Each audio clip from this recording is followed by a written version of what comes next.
More money for education, but is the projected budget all that it seems? Educators sound off on the governor's spending plan. They create mandates without funding.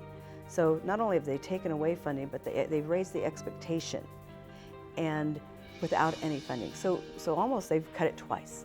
Schools that could be in a very poor neighborhood could potentially, if they're gaining, could see significant increases in their programs if they show a grade level increase from one academic year to another.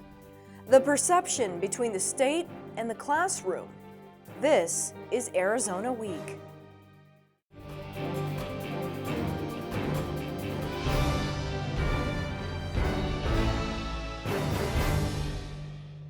This year, the state legislature expects to pump an extra $40 million into the education budget for student performance. It's a plan many teachers are skeptical of. Frances Banal is president of the Tucson Education Association. Thank you for being here. Thank you for having me. Let's get right to student success funding. Those three words, what exactly do those mean to you? Well, I think those words are very misleading because the way that they're going to apply is that the students that are doing well, the schools that are doing well, the sites that are doing well are going to be getting more funding than those that may really need it. And so that we're not that we shouldn't reward and recognize folks that are doing well, but we could recognize them in a different way rather than taking funding away, or limit that funding, share the funding, and put it into the resources where it's really needed. It leaves students and teachers out. Oh yes, it does. But the big key is it leaves students out. Arizona ranks very low when it comes to funding. The hope is that this program or this process of student success funding may help bring up some of those numbers. Do you agree? No, and all the research disagrees too. If you look at research, they've tried these things before in other states. We've tried them in different ways here, even in Arizona. And all the research shows that does not maintain student success. We may have bumps in, we may see a little bit here and there, but there's no long-term huge gain when we try this type of performance pay, which really, that's what this is. Governor Brewer says she wants education reform to be something of a platform that she's remembered for. In her years in office, do you believe she's taken the right steps to get to that point? Absolutely not. Unfortunately, I think what this term, this last 5-10 years is going to be for education is really a very punitive, wrong direction that education has gone. Until we get on board with the educators that are doing the work and the legislators that are making the laws that should support our work, we're not going to see the successes that we need to see in our schools. The governor, the legislators, do they understand what's happening in classrooms? I don't think so. I think that for the educators that are in the legislature, they need to get back in because they're probably the closest to us, but they need to get back in and see what these laws and mandates have done. And it's a different climate now than it was 10 years ago, 5 years ago.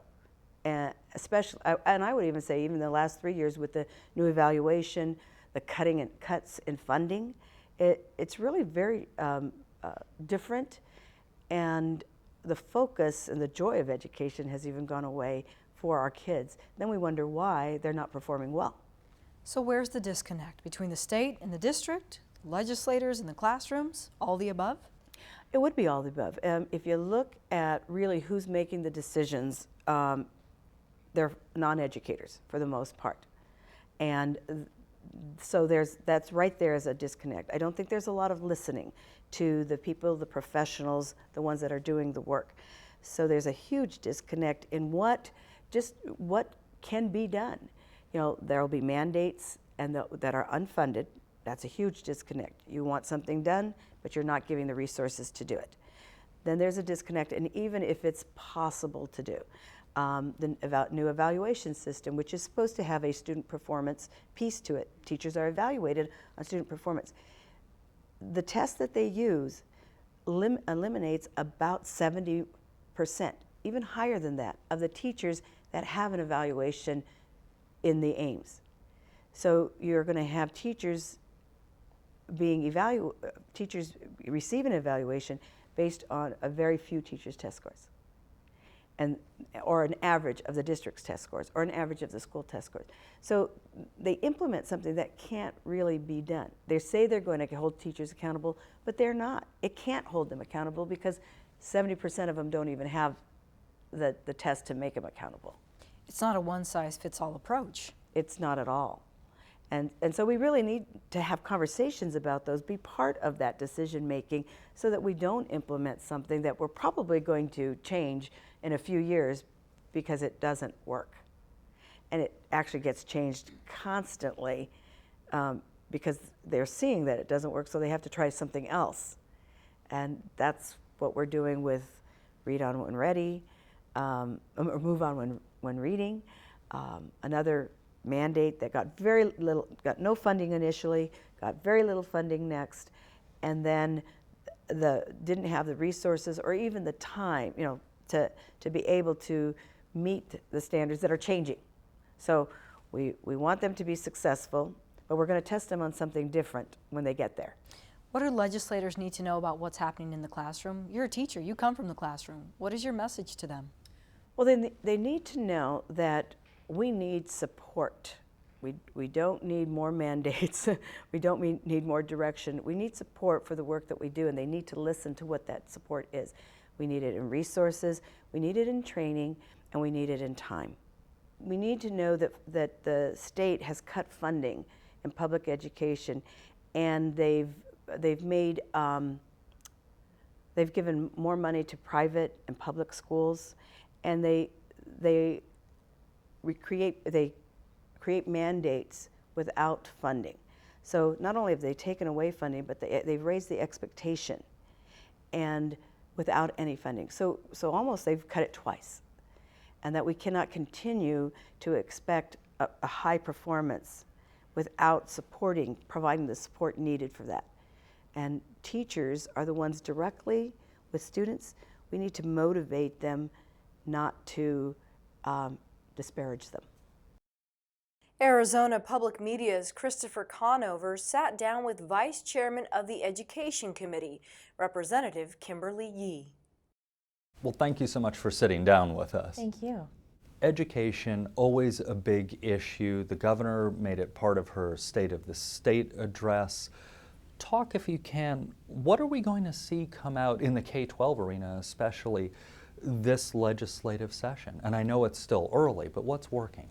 Well, education is a priority for all of us here at the legislature, and so we are preparing our budgets now, and we're projecting to see a continued increase in our education funding with respect to the upcoming few years. We've got forward about $167 million over the fiscal year 14 budget for 15, and then about $230 million in 16, and then about $303 million in 17. That's almost $1 billion over the course of the next 3 years.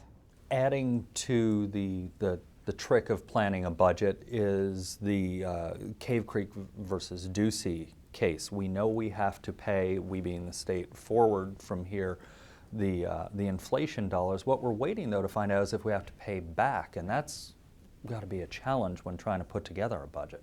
Right. If the inflation funding goes forward and we are required to pay back some of the dollars from fiscal years, from the previous fiscal years, we really are looking at a fiscal crisis because it would really bankrupt our general fund. Remember, we have to look at the other areas that are critical: public safety, CPS, healthcare related issues. All of those are key issues as well, and they have been cut 30 to 40% over the course of the last few years because of the recession we were in. So we have to keep in mind that while this education funding is important, we have to pay back some of those monies if this case moves forward. We have to keep in mind the overall picture as responsible taxpayers. Even though we're talking big dollars, education funding a whole, there are so many little things that go into it. And I know there are some issues coming up, it sounds like this session, on the district-sponsored charter schools, and more districts are getting in on that because they get more per pupil funding. Are we going to see a cap on those this year, maybe? Because obviously that is a big budget hit. Right. Current law allows for charter school pupils to receive roughly $1,100 more than the school district sponsored school because they don't bond and they don't have those capital facilities and the transportation funding and other things that a traditional school district has. So given that, we've seen an interesting trend among school districts in the state where they are chartering within traditional school district schools. However, they've been on record saying they're not doing anything differently after they charter, so they're operating in the same status quo mode that they were as a school district school. So I believe that doesn't follow the spirit of the law. If you're going to convert as a charter school, you need to convert the programs academically, and there needs to be a new business plan, but we're not seeing any of that. So this year we are looking at some of those policies, perhaps changing some of that, or potentially taking a look at the budget side of things and really being able to be accountable for those dollars, because that is really where the questions come up. Whether these school districts are doing this just for the extra dollars that come in as a chartering school, or if they truly are really going into a charter program. And unfortunately, we aren't seeing that that's happening, so we really have to put some accountability measures on that law. There are also some K-12 issues in budgets with school district overrides this session, changing the way overrides can be done.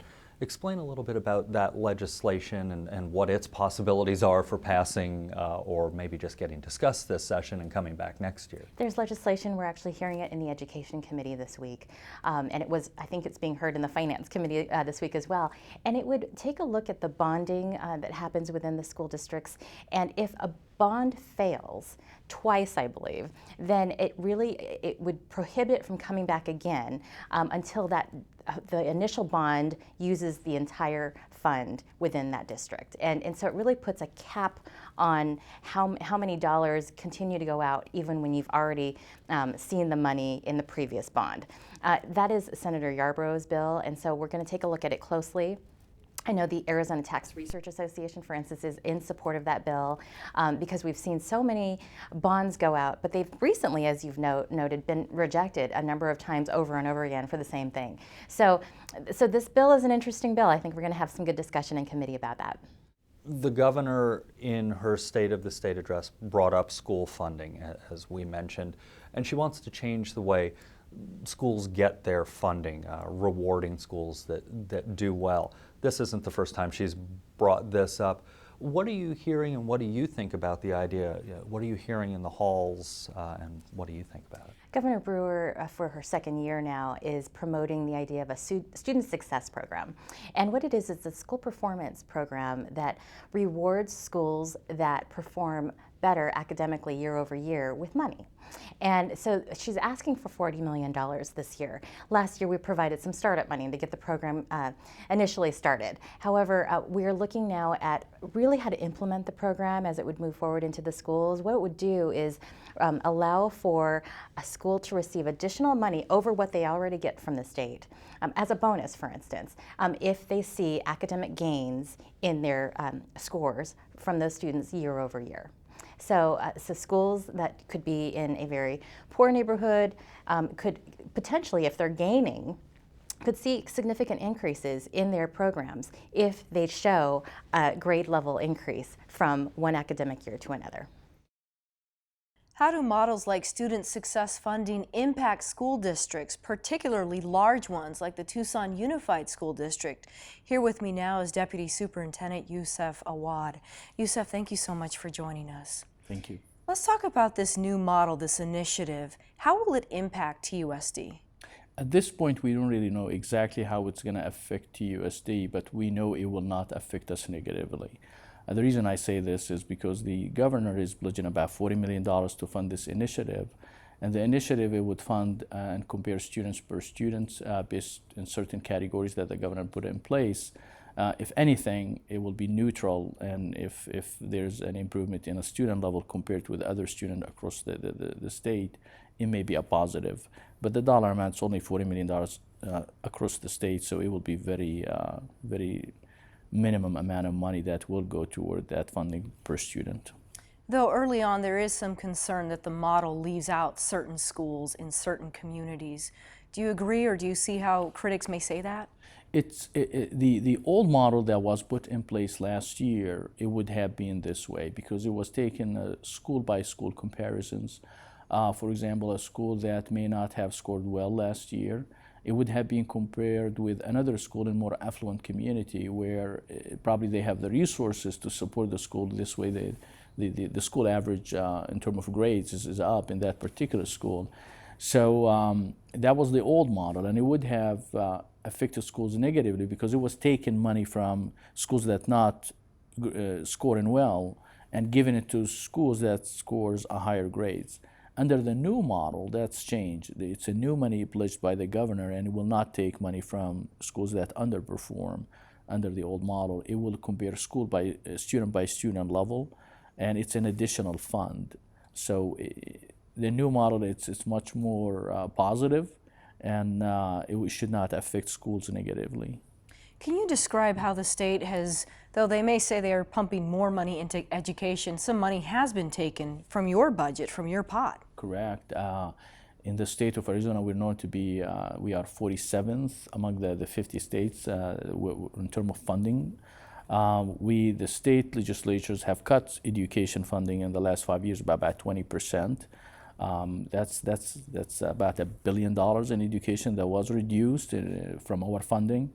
In addition to that, the legislatures reduced funding for school facility board that fund maintenance of school facilities and the building to keep them up to standard and up to bar in terms of the facility structure. That money has gone. In addition to that, the legislatures eliminated about $12 million that used to go toward utilities. That funding has gone as well.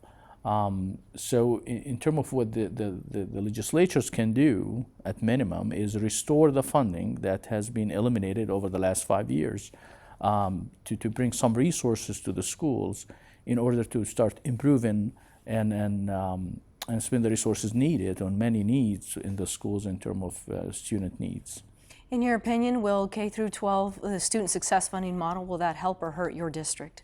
It should not hurt our district, but we don't know the exact impact till we see the exact model. The model is being changed a little bit here and a little bit there. So until we see data and see exactly how the legislatures or the governor is proposing to compare student by student level, we will have a better idea whether this is going to be a positive thing for the district.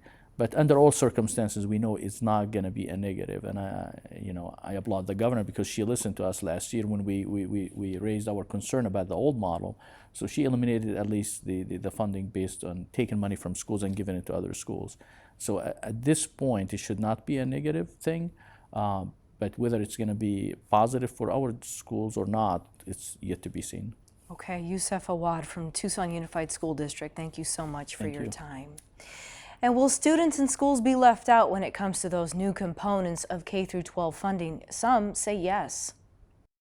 Linda Thomas, the president of the Oracle Elementary School District Governing Board, thank you for being here today. Thank you for having me, Lorraine. First of all, you want to clarify that your views do not represent the entire school district. Yeah, it's important for me to say that that I am just here as an individual, not representing the Oracle School Board, so thanks for making that point. Okay, and you recently received an award from the Arizona School Board Association, is that correct? I did. It was really a surprise, and it was for doing something I'm having a blast doing, so it was really nice. It was for Advocate of the Year for 2013. You're very passionate about what's happening in classrooms. I am. The governor has tried to put more money into education in the state. Is she doing enough? Absolutely not, and she's not really putting more money into it. The way I like to characterize it is a shell game. And it's very convoluted. The school finance formula is very convoluted, and the legislature continues to come up with creative ways that we can, as far as I think, we can fool the public into thinking we're doing something when we're really not. And it's really brilliant. It's it's basically started with ALEC, American Legislative Council, who works through the Goldwater Institute and then passes the bills off to our legislators who are members. And these bills are bills that are intended to, in my opinion, kill public education. It's amazing to me how these folks have managed to convince the public that that it's in their best interest to get vouchers and go to charter schools and have the money themselves to do what they want to do with their children, when in reality, in my opinion, the legislature is just trying to make the education of your child your problem. In your experience on the school board, you hear from teachers, you hear from parents, you hear from students. What are they lacking? What do they need that the state is just not getting it? Well, they need basic funding. When teachers still have to buy, an average of $1,100 worth of school supplies, or when everything gets pushed down to the parent to buy, which is much the case nowadays, where on the first day of school, the parent has to send the child with all these things that they were told to buy, whether it's Kleenex for the entire classroom or hand wipes or whatever it is, then there's a problem. When there hasn't been funding for facility renewals and maintenance, that's a problem. And when Common Core standards are mandated, and for this year alone, the amount was $156 million was an estimated cost statewide, and that's just for 1 year. And then an additional $240 million for upgrading computer software, hardware, and broadband connectivity. That's a problem. What could the state do to make this better? Well, they could stop trying to kill public education. They could stop trying to tell parents that they should be able to make a choice, when in my opinion, they shouldn't have to make a choice. Every public school, every community school, every locally controlled public school should be a quality school. And all this charter stuff and all this tax credits and all these student tuition organizations are not helping.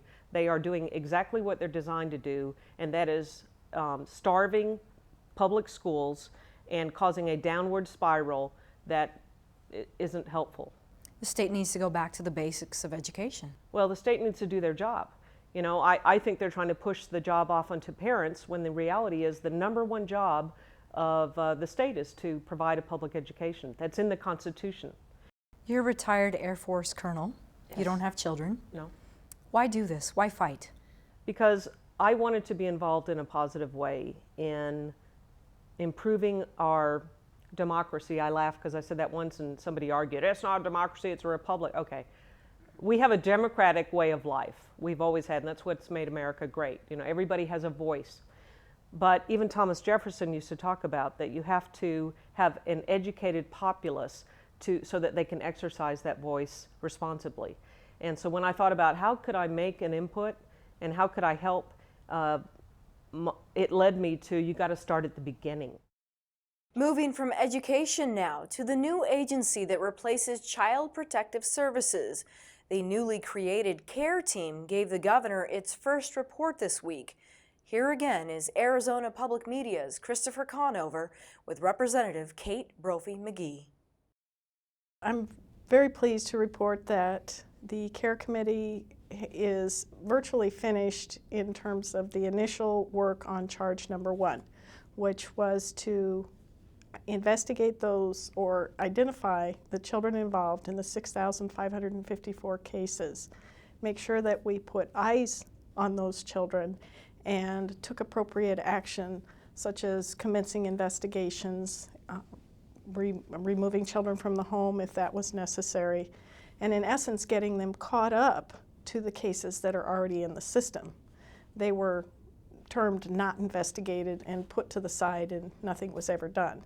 So our other goal was charged by the governor to come up with recommendations and policy ideas and suggestions so that something like this would never ever happen again in our child welfare system.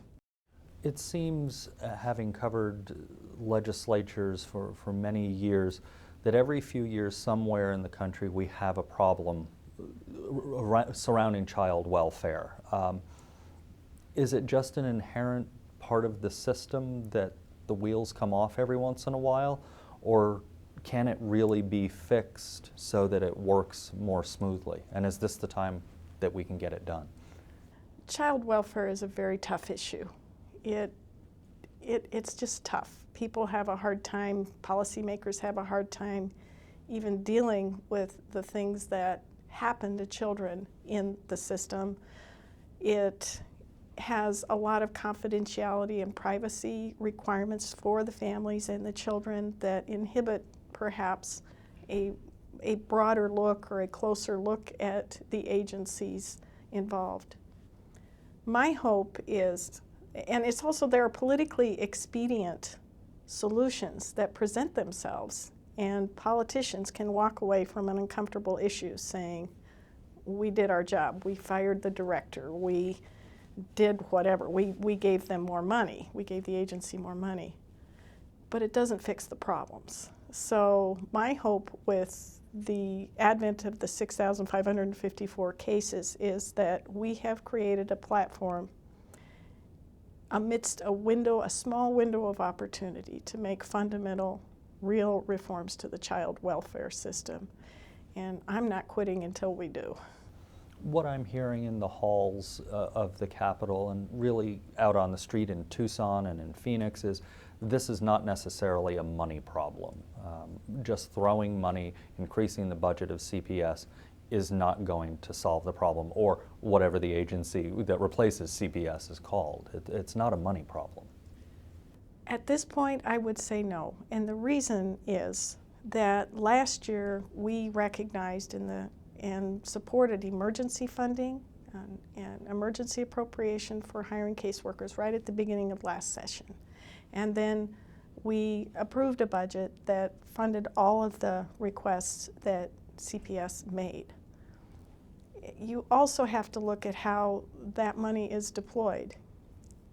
But but during that same period of time, the majority of the cases that were marked not investigated were marked not investigated. So with all of that money coming into the agency, this activity, and it was illegal, it was not appropriate, increased. So no, money is not the problem. I think there is certainly a very large component of how you deploy people and resources and what positions you fill, what positions you change around to make the organization more efficient and really to move those resources to the front lines, which is where the real battle is. And that's our program. Join us next week as we take a look at higher education, specifically the governor's request to stabilize the cost of college education. And that does it for this edition of Arizona Week. For all of us here at Arizona Week, I'm Lorriane Rivera.